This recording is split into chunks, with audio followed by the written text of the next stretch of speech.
even though it is a response to the global concern over the menace of chemical weapons for Nigeria. The Chemical Weapons Prohibition Bill, as most of the senators observed, is timely, appropriate and desirable in view of the potential for the use of the deadly chemical agents by those now bent on destabilizing the country.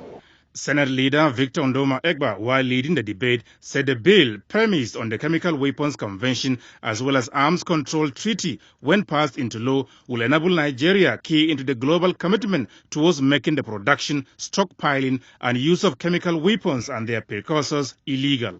We live in uncertain times, given the current security challenges of the nation, and everything necessary must be done to prevent weapons of this kind from getting into the wrong hands.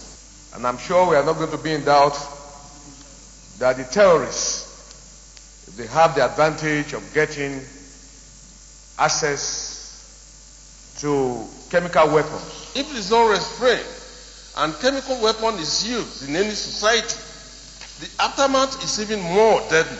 Therefore, there is need for us to be very, very careful, to be very security conscious. And I believe that if it were ever urgent to pass this bill, it is now more urgent that this bill be passed. The bill was unanimously passed for second reading and referred to the Senate Committees on Science and Technology as well as Judiciary, Human Rights and Legal Matters for further action. This is actually long overdue. One is for us to, I think, ratify the treaty which we are a party to. And then the second one is to prohibit the manufacture, production and distribution of chemical weapons. Meanwhile, the senator representing Plateau South, Senator Victor Lar, through a point of order, brought to the notice of the Senate the devastating twin blast at the Just Main Market area, which claimed dozens of lives. Some people called me to the effect that they had, as a result of the bomb explosions, there are reprisal attacks on people and that they were slaughtering people in Jos. There is no such thing.